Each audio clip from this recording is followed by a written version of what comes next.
Olá, muito boa noite. Vamos iniciar aqui uma live com o nosso super convidado aí, Gabriel Bulhões. Pedimos desculpa aí pelo atraso, nós estávamos tendo um probleminha para conseguir logar, mas deu tudo certo. Quero agradecer a Thaís Matarassade, ao meu presidente Elias Matarassade pela confiança. Me chamo Cândido Honório Neto, eu sou presidente da Abracrim aqui do estado do Amazonas, e o evento que nós estamos fazendo agora pela Abracrim Nacional, o evento online, e estamos agora aguardando o doutor Gabriel Bulhões, grande mestre. Olá, olá. Doutor Cândido, tudo bem? Tudo bem, doutor? Doutor, me desculpe aí pelo Tudo atraso. bem. Não, Infelizmente, tivemos um tranquilo, problema acontece técnico. demais, amigo. Acontece Vamos demais, lá. acontece demais. A gente está agora com essas novas tecnologias, é um período de adaptação, né, na verdade? Ainda estamos nos acostumando, né, com isso. Exatamente. Tudo bem contigo Doutor aí? Um Gabriel, prazer falar com vocês. prazer é nosso. Seja muito bem-vindo aí ao nosso evento online, aqui a nossa live com a Abracrim Nacional em peso aí prestigiando. Né? Muito Quero legal, uma honra, agradecer amigo. pela sua participação, dizer que nós estávamos ansiosos para lhe ouvir. Sabemos que o senhor é experiente aí e tem muita expertise aí na investigação defensiva, que é um tema importantíssimo, né, para nós, advogados criminalistas, e nós gostaríamos de lhe ouvir. Eu não estou aqui muito para falar, não, estou aqui mais para lhe ouvir. Não só Tô eu, falando, é um como prazer encontrá-lo novamente, né? é A isso, gente os já colegas. teve outras oportunidades e, enfim, você é um grande criminalista, me honra muito aqui com esse bate-papo aí, tá, meu cachorro. Tá se revoltando aqui já. Eu queria dizer também que minha gratidão fica expressada desde logo, tanto para o nosso presidente nacional, doutor Elias Matarassade, quanto a doutora Thaís, né, que gentilmente, inclusive, me contactou para me convidar aqui para esse momento. Queria saudar nosso presidente estadual também, doutor Aquiles Perazzo, aqui da Abracrim do Rio Grande do Norte, e doutora Grande. Ana Paula Trento, dois grandes criminalistas aí que nos conduzem aqui a nossa classe em Terras Potiguares. Então, é isso. Não sei se tem uma pauta, se você quer conduzir de alguma forma, algum ponto específico, ou perguntas, ou uma forma geral. Eu queria que você deixasse aí a forma como for mais proveitosa, né, para a gente abordar essa importante temática. Na verdade, nós não combinamos nenhuma pauta específica, né? Vamos fazer aqui no improviso mesmo, mas e eu até prefiro, porque dessa forma a Uhum, gente não uhum, fica preso a um com determinado certeza. tema ou, né, algum assunto específico, e eu até prefiro que seja dessa forma. Então, nós tivemos aí um contato muito breve por telefone agora, alguns minutos atrás, algumas horas atrás, e eu fiz aí algumas anotações que nós conversamos no particular, né, Uhum, uhum. sobretudo em relação a essa regulamentação administrativa, né, enfim, em relação ao inquérito defensivo, as técnicas especiais de investigação, né, regulamentação legal da investigação defensiva. Então, eu gostaria de ir por esse caminho. Eu sei que você é um grande especialista nesse assunto e a nossa ansiedade, no bom sentido, é para lhe ouvir em relação a esse tema. Fique à Muito, vontade. Eu muito quero me bem, amigo. apresentar, né? Eu tenho certeza que dispensa apresentações. A maioria dos advogados criminalistas que realmente militam lhe conhecem, ou pelas redes sociais, ou pelas palestras, né, presenciais, enfim. Eu tenho certeza absoluta que você é bem conhecido aqui no Brasil e nós temos essa grata satisfação. Mas, ainda assim, eu quero tomar um minutinho do nosso tempo aqui na live para fazer uma apresentação, né? Ainda que Como queira. singela, mas Eu, para quem não particularmente, conhece, não gosto muito das formalidades, mas como eu sei que a gente está num ambiente institucional, então faça conforme o exatamente, protocolo for é isso, orientado. exatamente. Então, o nosso convidado de hoje, Gabriel Bulhões, professor, membro consultor do Conselho Federal, né, da Comissão de Estudos Penal, Especial de Estudo de Direito Penal, do Conselho Federal da Ordem dos Advogados do Brasil, ex-presidente da Comissão dos Advogados Criminalistas da OAB do Rio Grande do Norte, coordenador estadual do IBCCRIM no Rio Grande do Norte, professor de pós-graduação de Direito Penal, Direito Processual Penal, da Universidade de Natal e Mossoró, Faculdade Diocesana, enfim, coordenador E adjunto do conselheiro Departamento estadual da Nacional, Abracrim do Rio Grande do Norte, que muito me orgulha e que está fazendo um trabalho muito bacana aqui. Então fica aí coordenador do IBCCRIM, esse. enfim. Então, assim, nós estamos aqui com uma grande esfera aí do direito penal né? Uma pessoa que eu tenho muito respeito e tenho acompanhado muito conteúdo. Quero, inclusive, lhe parabenizar pela produção de conteúdos online que eu tenho acompanhado e conteúdo de extrema qualidade.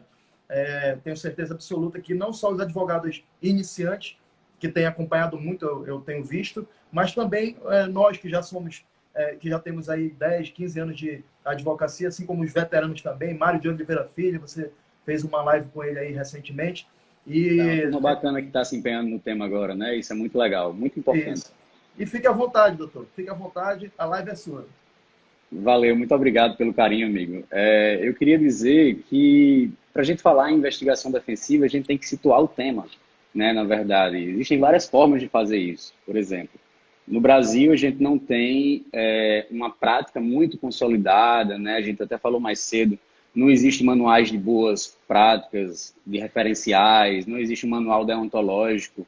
A normatização que existe é algo muito tímido, né? A gente vai chegar nesse ponto, mas se a gente for ver lá atrás, o projeto originário que nasceu aqui em Natal, né, na Comissão dos Advogados Criminalistas, que foi proposto ainda em abril de 2017, lá para Brasília, nós tínhamos mais de 35 artigos, né? Então tinha um texto bastante exauriente que se preocupava de alguma forma em colocar boas práticas, né? Alguns referenciais metodológicos, seja com as técnicas especiais de investigação, seja com a autuação do instrumento probatório, né? Pode ser chamado aí de AID, que é o que eu venho preferindo, como autos de investigação defensiva ou inquérito defensivo, como é mais popularmente conhecido esse instrumento, né, que aí vem se inspirando na indagine defensive lá do modelo italiano, que forma o fascículo, né, que seria mais ou menos essa ideia do inquérito defensivo. Então, tudo isso que estava lá atrás proposto na proposição originária foi recortado no Conselho Federal, né, com uma promessa, uma expectativa de que posteriormente se editassem outros provimentos, né, para tratar das técnicas especiais de investigação, para tratar, eventualmente, do próprio inquérito defensivo, né? E aí era para se ter uma discussão já nesse momento, até a nível da Abracrim, né, fica como sugestão, como uma lembrança, como pelo IBCCRIM, como pela própria OAB, uma preocupação em fazer um compartilhamento de boas práticas, de catalogação, para que a advocacia, né, que a partir de então no Brasil passe a exercer essa função investigativa que por nós foi tão relegada durante tanto tempo, possa ter segurança, né, para seguir esse caminho. E o ponto principal, né, nós precisamos de uma regulamentação legislativa para poder consolidar o Instituto, nos trazer segurança, né, vincular aí a valoração dos nossos atos de investigação e os achados, os resultados obtidos a partir desses atos pelas autoridades públicas, seja a autoridade policial, ministerial, judicial, independentemente de qual for a instância procedimental que a gente esteja lidando. Né, que a gente não deixe passar e é preciso uma grande mobilização, um grande esforço, né, porque o germe da investigação defensiva está lá no artigo 13 do projeto de reforma do CPP, né, que nasceu lá em 2009 ainda no Senado como PLS 156, ali sobre a direção quase a fórceps, como a gente diria aqui na minha terra, do senador José Sarney, que queria isso como uma conquista da gestão dele, né, da sua legislatura, enquanto presidente do Senado à época. E a gente tem esse projeto em banho-maria desde 2010 na Câmara dos Deputados, e a gente não tem perspectiva nem de se, nem quando nós vamos ver essa reforma global, né, enfim, uma forma vergonhosa para o Brasil, que é o último país, ou o único país da América Latina que não fez uma reforma processual penal após as ditaduras militares, né? Então, a gente tem ali essa reforma, esse movimento reformista começando no Chile, ali por volta do ano 2000, né, que saiu da água para o vinho. A gente tem muitos exemplos aí de experiências comparadas, até do Serra, que é o Centro de Estudos para a Justiça das Américas, salvo engano, que faz um evento anual, né, com uma fase aqui no Brasil e outra fase no Chile, para que a gente possa ver e tenha outras perspectivas do que é possível, do que é tangível, para que a gente possa lutar, né? Então, lá, só como exemplo, para a gente ilustrar isso, houve uma reestruturação, inclusive cênica, simbólica da cena da audiência e até mesmo estrutural, né, orçamentária, quando a gente tem lá o prédio da Fiscalia, né, que é o Ministério Público, sendo anexo de um lado e do outro um anexo igual para a Defensoria Pública. com a mesma estrutura predial, com os mesmos recursos humanos, recursos orçamentários, em uma paridade de armas que lá foi indicada como, enfim, mais aplicada ao modelo chileno. Então, é preciso que a gente enxergue um modelo diferente como possível, né? Que o choque do juiz das garantias, por exemplo, ou como foi antes a audiência de custódia, não seja, na verdade, minado o seu potencial pela mentalidade inquisitória predominantemente autoritária que a gente vê no Brasil. E com a investigação defensiva é muito disso, né? A gente começou um movimento que mexe no brio das instituições, que mexe no brio de certos agentes públicos, muitas vezes por incompreensão e ignorância e de não entender o Instituto, né, o papel de soma e de cooperação que nós vamos e viemos para assumir a partir dessa nova perspectiva, mas também por uma questão corporativa, de disputa de poder. Afinal, o poder de investigar é um monopólio estatal exclusivo até esse momento, né? Seja qual for a agência de controle, a agência de sanção, o Ministério Público brigava com a Polícia Civil para poder, né? E aí a gente tem hoje consolidado, inclusive com o entendimento do STF, a possibilidade da investigação direta ministerial, Polícia Civil, a Polícia Militar quer investigar, e a Receita Federal, os fiscos estaduais, e quando tem estruturas municipais de capital também investigam, né? A gente tem o COAF, a Unidade de Inteligência Financeira, que investiga, a gente tem o CAD, que realiza investigações, a gente tem CPIs e CPMIs nas casas legislativas. Então, sempre a atividade investigativa, pelo menos assim, as claras, né, sem contar a atividade dos detetives particulares, que de uma forma ou de outra sempre foram meio que reservadas a situações mais abjetas, moralmente duvidosas, né, e apesar de toda forma de ser uma atividade que se desenvolveu tradicionalmente meio que nas sombras ou nas penumbras, né, das relações sociais, a gente tem o reconhecimento da classe dos detetives particulares, né, com a CBO, que é aquela Classificação Brasileira de Ocupações, lá no Ministério do Trabalho, ou seja, para contribuírem para o INSS desde a década de 60. Sim. Né? Então, a gente tem aí uma lei de 2016, que é a Lei Geral da Investigação Privada, do detetive particular. Então, como eu falei, e por que eu desenvolvi esse ponto para chegar nessa questão da legislação específica do detetive particular? Porque eu considero que o tema tem uma estatura tão necessária, tão abrangente, que merece um diploma próprio, né? A gente tem aí, por exemplo, algumas divergências.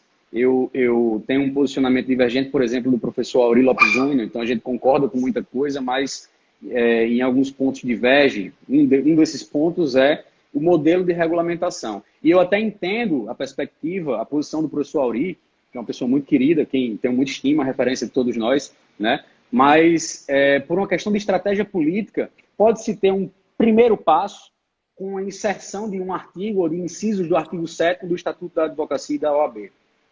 Pode-se ter lá um artigo apenas no CPP, apesar de que eu acho que numa análise comparada, por exemplo, com o modelo italiano, a gente pode, aprendendo com os erros deles, antecipar um processo histórico que eles levaram de 10 a 15 anos para se amadurecer, fazendo já desde logo o resultado a que eles chegaram, que é um capítulo inteiro no CPP italiano, com 11 artigos que vão desde a conceituação geral do que é a investigação defensiva, algo como ocorre no artigo 13 do projeto de reforma do CPP, certo?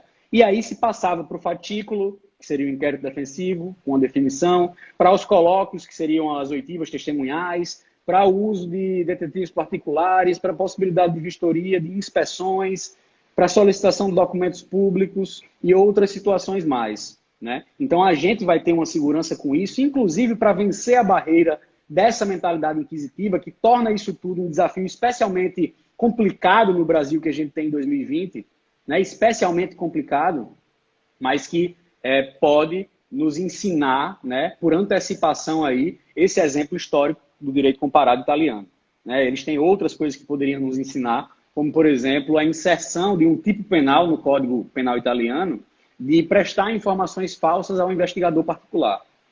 Então, por exemplo, hoje, quando eu faço a inquirição de uma testemunha lá no escritório, eu faço o registro audiovisual, eu colho o termo dela, o termo de comparecimento voluntário, o termo de ciência fática do objeto da investigação, o termo de ciência de garantias dela, de se calar no todo ou em parte, de se fazer acompanhada por advogado de sua confiança e ou por um terceiro de sua confiança, etc. Mas quando eu vou fazer o registro visual, aos moldes do que o juiz faz na audiência, eu qualifico a testemunha. Isso aí, inclusive, foi sugestão de alguns juízes mais próximos que me deram, né, alguns feedbacks sobre o trabalho que já foi sendo desenvolvido e testado aí ao longo dos processos e instruções, que se fizesse a qualificação da testemunha, certo? E aí depois se renovassem as advertências legais e só então colhesse as informações que ela estaria disposta a prestar de acordo com cada contexto que é investigado. E aí, nesse momento, eu faço uma advertência com base na pena do falso testemunho do Código Penal Brasileiro.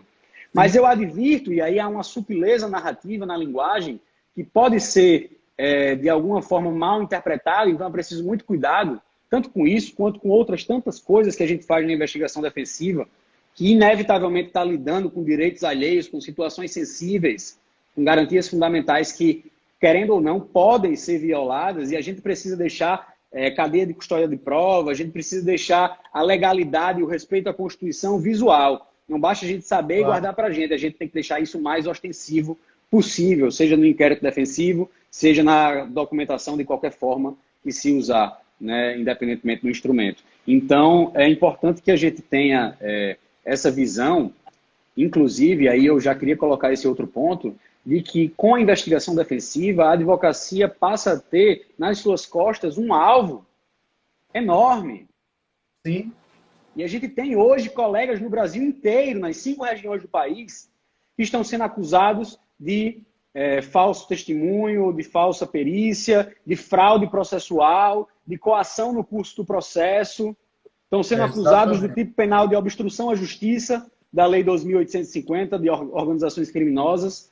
Então vejam que a gente precisa de um respaldo institucional para a gente desenvolver com segurança essa atividade. A Abracrim, com certeza, é um pilar central nessa história.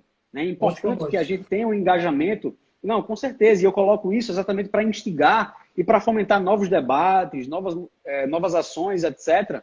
Enfim, eu acho que toda oportunidade de fala institucional, e que eu faço questão de fazê-lo, é frisar essas questões. Lembrar, porque muitas vezes, por mais que sejam questões importantes, elas, pela dificuldade ou pela falta de parâmetros teóricos, normativos, etc., ou práticos, elas vão ficando de lado. E outros temas que têm um apelo maior, outros temas que têm ali já um arcabouço mais sedimentado, eles ganham a pauta com muito mais avidez e a gente fica, né, de alguma forma, desviando o foco de questões que podem realmente fazer uma transformação aí na sociedade e, inclusive, na cidadania brasileiras, na advocacia brasileira. Né? A gente tem a possibilidade da advocacia, em especial a criminal, se recolocar no debate público, se reposicionar socialmente. Ninguém vai ter coragem de dizer, como tolamente se diz, no senso comum, né, fomentado por uma mídia irresponsável, etc., que o advogado vai defender o crime, vai defender o criminoso, vai estar recebendo dinheiro do tráfico e, portanto, está lavando dinheiro, ou que vai deturpar, falsear a verdade para poder obter resultados escusos, não justificáveis. Quem vai ter coragem de dizer isso quando a gente estiver aí provando os erros da polícia, do Ministério Público, os erros judiciais, as sobrepunições, o overcharge, né? Aquele excesso de punição quase pornográfico que a gente vê em algumas situações. Né? Quando a gente estiver soltando pessoas inocentes que não deveriam estar no cárcere, em revisões criminais, convertendo condenações que foram equivocadas, ou promovendo arquivamentos de inquéritos, absorções sumárias, as possibilidades são muitas, né? Desculpa até interromper. Nada, que é isso. Aqui eu estou em êxtase aqui, porque eu sei que você tem muita propriedade.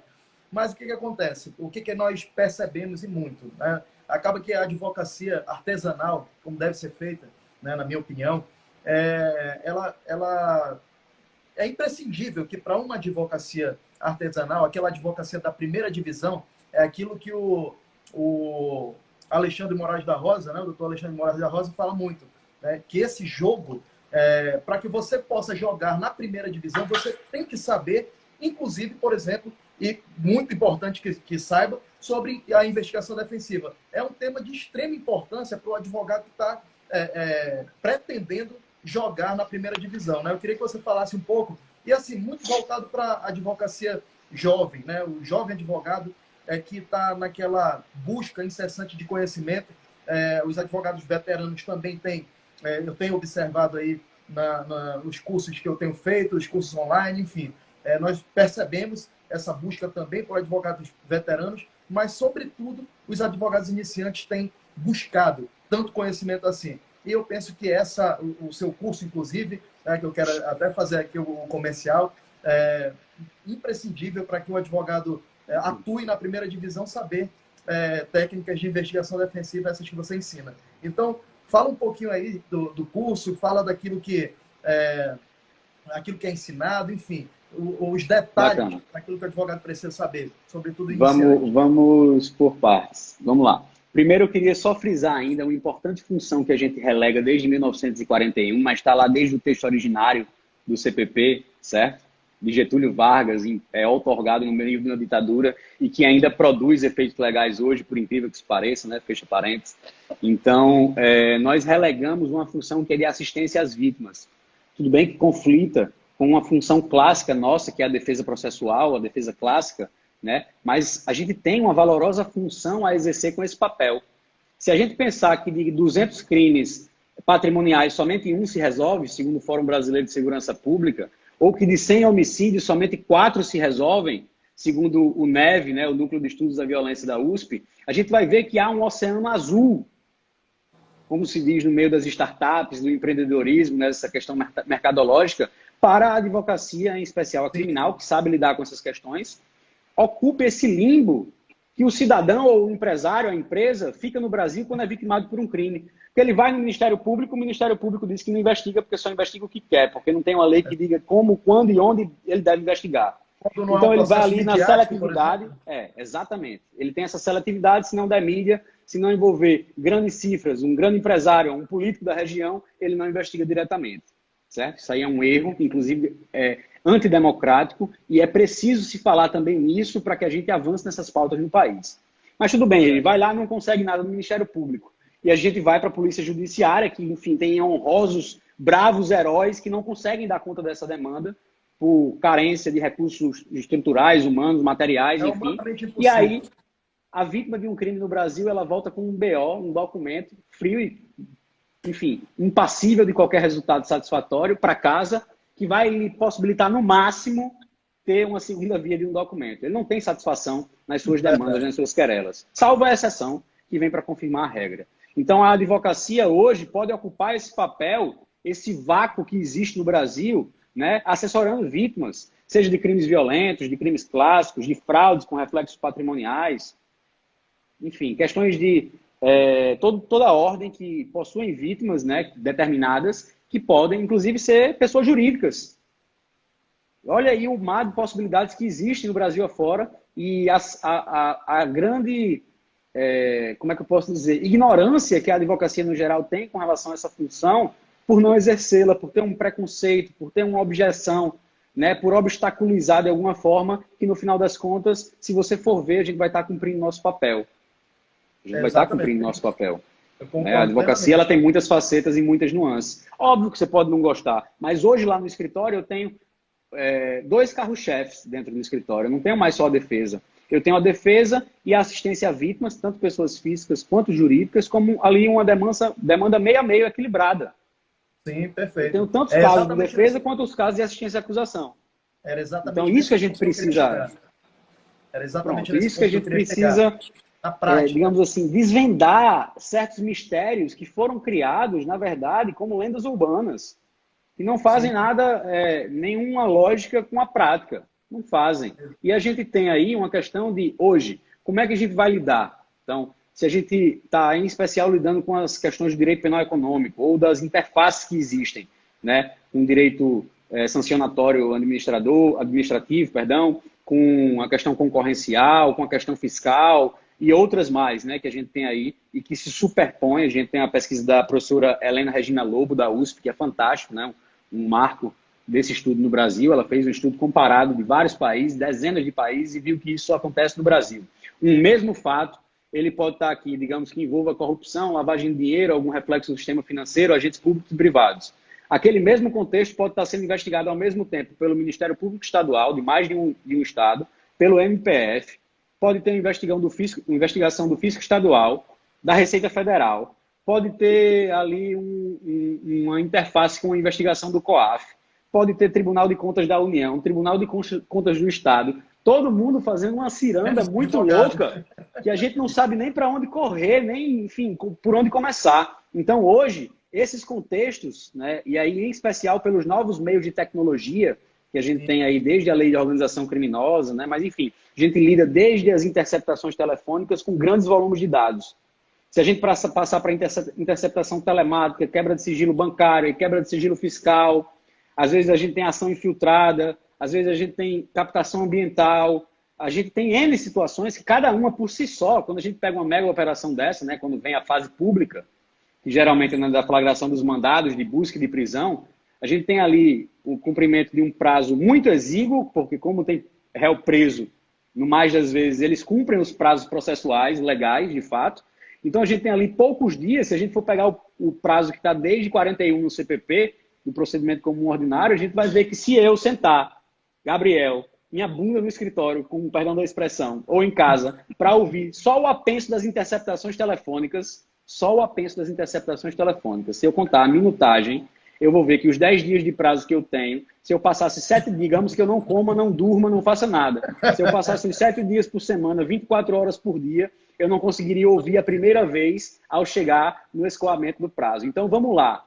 A gente está fazendo o quê? Defesa penal efetiva ou um simulacro de defesa? A gente precisa realmente ter um choque dessa questão das inovações, das novas tecnologias, para que a gente tenha realmente um mínimo de paridade de armas, né? Nessa tentativa de uma busca quase utópica, né? Mas que serve para a gente estar sempre caminhando, como diria Eduardo Galeano. Galeano, enfim. E a gente tem um longo trabalho pela frente, porque durante muito tempo foi ignorado, tanto pela academia quanto pela própria classe, toda essa questão. O primeiro escrito que foi publicado no Brasil foi em 2003, pelo professor Baldan, no boletim do IBCCRIM, que é mensal. Depois disso, até 2017, nós só tivemos outros 2 escritos. Um que foi um estudo comparado, foi publicado na forma de livro, do André, que fez o trabalho com a Marta Saad, que fez uma dissertação na USP, fez um estudo comparado tanto dos Estados Unidos quanto da Itália, mas que não chegou a adentrar nas questões práticas. E de 2017 para 2018, a gente já teve mais de 12 publicações. De 2018 em diante, principalmente depois de dezembro, que foi quando teve a publicação do Provimento 188, nós temos dezenas e dezenas de escritos. Então, veio o meu livro, tem um livro do Franklin, que é uma pesquisa de fôlego, que ele fez no doutorado, né, com estágio sanduíche, tanto na Itália quanto nos Estados Unidos. Realmente é uma obra de fôlego, vale a pena conhecer. Soube que tem um colega lá de Florianópolis, que o Roberto, que é perito, nosso parceiro da ETS, que me disse que está para ser lançado, ou acabou de ser lançado, também vou me inteirar, né? É uma novidade aí. E assim, dezenas e dezenas de artigos publicados no Conju, na RBCCRIM, por exemplo, a Revista Brasileira de Direito Processual Penal, a RBDPP, publicou agora uma edição temática sobre o tema da investigação defensiva e da investigação preliminar em geral. Né? Do dossiê contam com 3 artigos de investigação defensiva. Então a gente vê que o tema está ganhando volume, está ganhando corpo. Então é preciso que agora a gente tenha o respaldo institucional e os movimentos, digamos assim, os macromovimentos, né? A formação de estudos nacionais, de catalogação de boas práticas, um lobby no Congresso organizado, né? Após a maturação, por exemplo, de qual modelo de regulamentação a gente quer, se é uma lei própria, se é um capítulo no CPP, se é um artigo só no Estatuto da OAB, enfim. Mas a gente precisa de alguma coisa.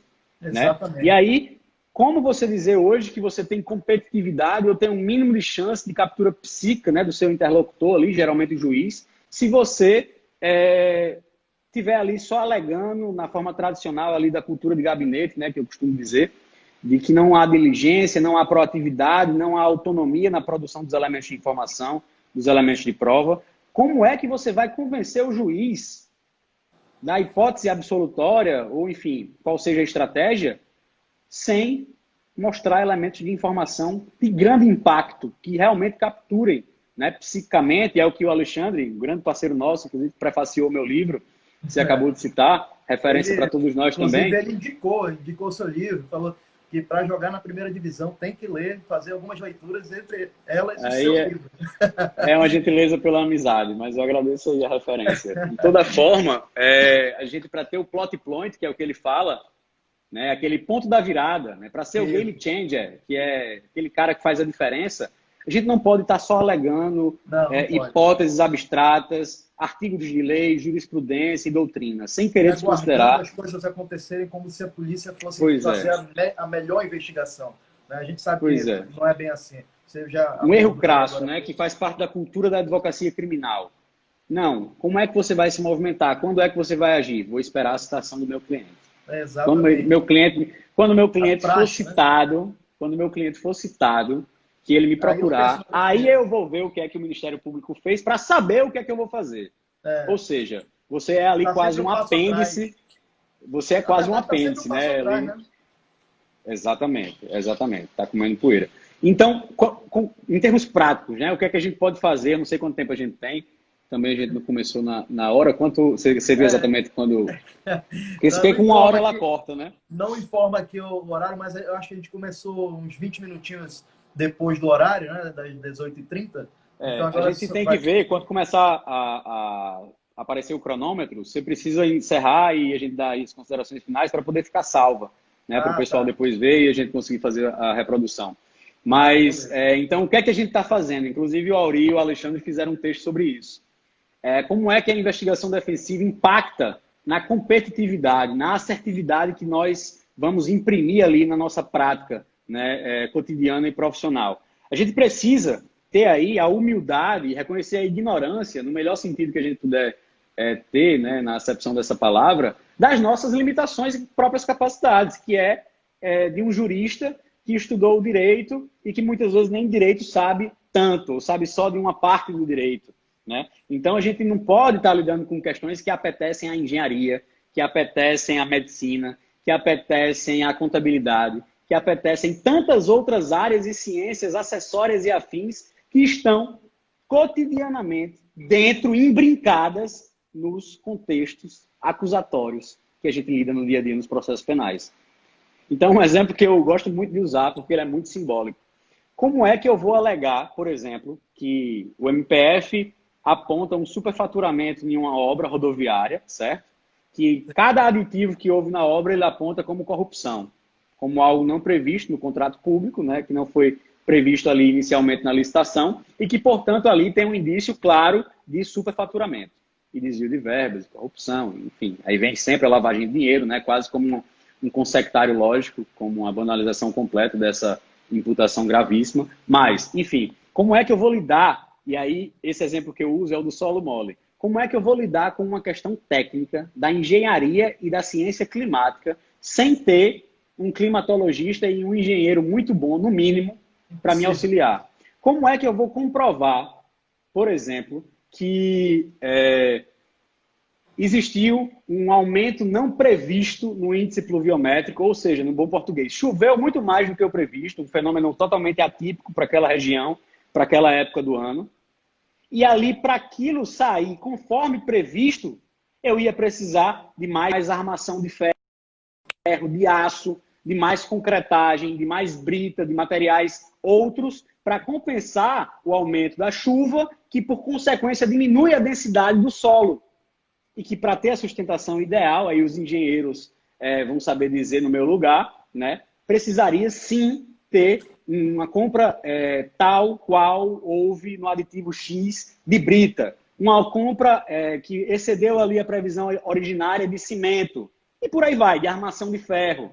Então, como é que eu, advogado, vou primeiro me dar conta de que eu vou poder seguir essa estratégia? A ignorância é tão grande que a gente não consegue nem aperceber a possibilidade que está ali e que pode ser ignorada e que já tantas vezes foram tantas estratégias processuais por um desconhecimento, por uma incapacidade cognitiva do advogado lidar ali e ter o tirocínio de enxergar aquela saída e de se movimentar para obter aquele resultado. Né? Então, a gente precisa reconhecer nossa ignorância com muita humildade e, por exemplo, acionar os peritos, acionar os experts de qualquer área do saber que seja aplicado ao caso concreto. Né? Tem outro exemplo que eu uso muito, pode dizer. Vou Até falar. a medicina legal, né, que é algo que a gente estuda na faculdade, tudo, mas nós sabemos que o nosso conhecimento é muito limitado, né, e essa questão da investigação Balística, é o que a as gente, clássicas, né? Aí. tribunal do júri, né, a importância da contratação de um bom perito, enfim, e tudo isso a gente vê muito pouco, né, na advocacia, na militância que a gente percebe no dia a dia, né, principalmente aqui no nosso estado do Amazonas não é tão comum utilizar dessas práticas, ainda estamos aqui engatinhando em relação a esses temas, mas eu tenho certeza absoluta que muito em breve será uma realidade aqui no nosso estado também. Mas o que a gente percebe na prática é a dificuldade que os advogados têm, sobretudo os iniciantes, em adotar certas estratégias de defesa que poderiam muito bem mudar a história de um julgamento, né? Mas é isso aí. Perfeito. Eu deixo para você comentar, inclusive, sobre o Tribunal do Júri. A gente tem uma limitação que, na verdade, ela depende da realidade do mundo dos fatos, que é muito complexo e que é hipervariado. Né? Então, eu não sei o que eu vou precisar num caso. Eu preciso saber ali o que é que está se passando para saber qual é a medida, qual é o perito, qual é a ferramenta tecnológica que vai ser aplicada. Então, eu posso ter que necessitar de um cara que entenda, um tanatólogo, um cara que é perito em insetos. Por exemplo, a comprovar que um crime que foi encontrado em determinada região, lá da Caatinga, vou usar a questão Nordeste? da fauna e flora daqui. Foi encontrado lá na Caatinga, mas ele tinha lá um besouro, um bicho que comeu ele, que só podia ter sido encontrado na Mata Atlântica, no litoral. Então, isso aí pode ser uma saída para comprovar que a hipótese lá do Ministério Público não é bem como estão dizendo. Outro caso concreto que eu tive agora, estou tendo, o processo está em andamento, né, em Aquiraz, que é em Fortaleza, o processo é público, não teria problema em dizer, que envolve um crime de muita repercussão nacional e que usaram um helicóptero na ação do crime. E essa é a versão do Ministério Público. E a gente vai ter, né, nossa perícia aí, talvez a primeira perícia aeroespacial que foi feita no Brasil, ou que vai ser feita, se tudo der certo, onde a gente vai locar um helicóptero, a gente vai ter que contratar um perito, né, pagar a diária dele, refazer os passos que foram colocados, né, tanto pela polícia quanto pelo Ministério Público, inclusive com um perito nosso, lá na torre de comando de tráfego aéreo, né, da aeronáutica, que faz ali a análise nos radares primário e secundário da região de Fortaleza. Então, vejam que eu jamais poderia saber nada sobre aeronaves, modelos de helicóptero, que é esquilo, aí vai esqueci agora, mas os esquis, né, que é para pouso, e aí o modelo que foi usado lá, que é um modelo esquilo. Então, eu não sabia dessas coisas. Eu não sabia olhar um radar primário, um radar secundário e saber o que é que ele pode dizer e o que é que o Ministério Público falou, que disse, mas que não tinha base fático-lógica concreta para se dizer aquilo ali. Então, vejam que eu só vou saber o que vai ser o desafio do caso concreto, formar a teoria do caso, né, como muito está se falando e com muita propriedade, porque fazer a teoria do caso, e a gente passa inevitavelmente ali pela teoria dos jogos, né, para isso, é uma forma profissional de lidar. Se você acha que lidar com uma coisa abstrata, achando que uma resposta de um livro, de um manual, vai ser a saída para uma estratégia processual, seja de um processo simples, seja de um processo complexo, você está muito enganado, né? E aí, outro mito que existe é que a investigação defensiva só pode ser feita por grandes advogados, para grandes processos, para réus ricos ou importantes. Não. A minha ideia, eu sempre falo, é que a investigação defensiva não deve ser algo reservada para aquele grande caso que vai mudar a sua carreira, não. Ela deve ser aplicada a todo momento, do processo mais simples ao mais complexo. Tanto que se você, por exemplo, conversar com um advogado norte-americano, ele não consegue dizer o que é investigação defensiva, porque ele não diferencia, não é uma disciplina à parte. Sim. A função investigativa ela está presente em todos os aspectos, em todos os momentos da advocacia norte-americana. Tanto que eles têm lá, a todo momento, peritos falando nas audiências ou fazendo estudos paralelos. Eles têm detetives particulares, às vezes dentro do próprio quadro do escritório de advocacia, da banca. Eles estão sempre ouvindo testemunhas, gravando aquilo ali nos próprios escritórios. Então, é outra perspectiva. Né? Se vocês olharem qualquer série do Netflix, qualquer filme de Hollywood que retrata a advocacia norte-americana, vocês vão perceber isso muito forte. E é preciso que a gente faça isso também aqui. Óbvio que eu vou ter situações complexas, e aí quase sempre a gente vem a reboque de uma condição financeira melhor do cliente, em que vai ser necessário contratar um helicóptero, contratar um software que você precisa para usar ele R$ 20.000, mas que ele lida com 100.000 folhas por hora, enfim, num processamento gigantesco de informações. Vários períodos. Você vai ter cenas em 3D, que aí você tem algo que precisa ser desmistificado, a reprodução simulada da cena do crime em realidade virtual, em realidade aumentada. Eu posso fazer desde uma mega produção hollywoodiana, que vai ser lá, enfim, 30 mil, 50 mil, 100 mil, não tem limite para isso, porque vai o detalhamento falar qual é o orçamento, mas eu posso fazer estilos bonecos que o Jornal Nacional coloca lá, quando vai retratar um filme, que pode ser feito num AutoCAD, num SketchUp, e a gente conseguir fazer isso por 3 mil, 5 mil. Algo simples, que já fica acessível. Então a gente precisa desmistificar isso, né? Enxergar como possível. O primeiro passo é conhecer e depois enxergar como possível. E aí, obviamente, existem outras técnicas que a gente não vai poder se alongar muito, né? Já está, acho que, nos últimos 10 minutos. Pois é, mas existem, por exemplo, técnicas gratuitas que você, desde a internet, com milhões de fontes de dados abertas, você pode conseguir, redes sociais, você pode conseguir inúmeras informações nos cartórios do Brasil sobre as pessoas, estado de coisas, negócios, imóveis e por aí vai, né? Você pode ter um manancial quase inesgotável do setor público, com órgãos públicos, com agentes públicos, com concessionários de serviços públicos, que você pode ter acesso com base na Lei de Acesso à Informação. Isso aí é para qualquer cidadão, né? Os jornalistas já usam isso muito bem, a gente tem muito a aprender com eles. Eu indico aqui o acompanhamento da ABRAGE, que é a Associação Brasileira de Jornalismo Investigativo, que fazem isso com muita maestria. E aí, acho que para finalizar aqui esse momento, eu tenho que falar da Ethos, né? O projeto Ethos Brasil. Quem quiser ver lá, pessoal, é Ethos, E-T-H-O-S, ethosbrasil.org. Eu vou até escrever aqui, para ficar mais fácil o pessoal. Então, a Ethos, o que é? A Ethos é um hub.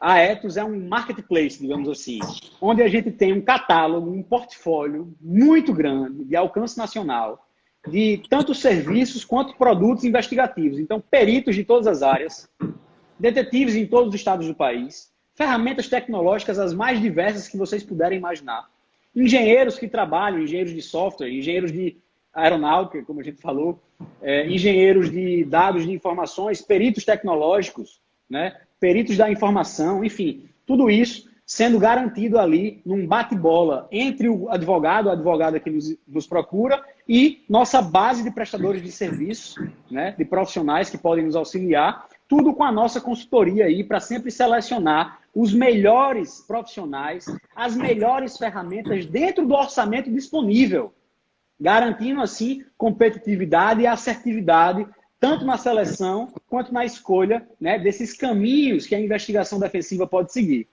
Então, fica aí a deixa, conheçam o Projeto Ethos Brasil. Se vocês conhecem alguém ou são prestadores de serviço, então eu tenho um perito que trabalha só com interceptação telefônica, eu tenho um perito contábil que só trabalha com SIMBA, ações bancárias,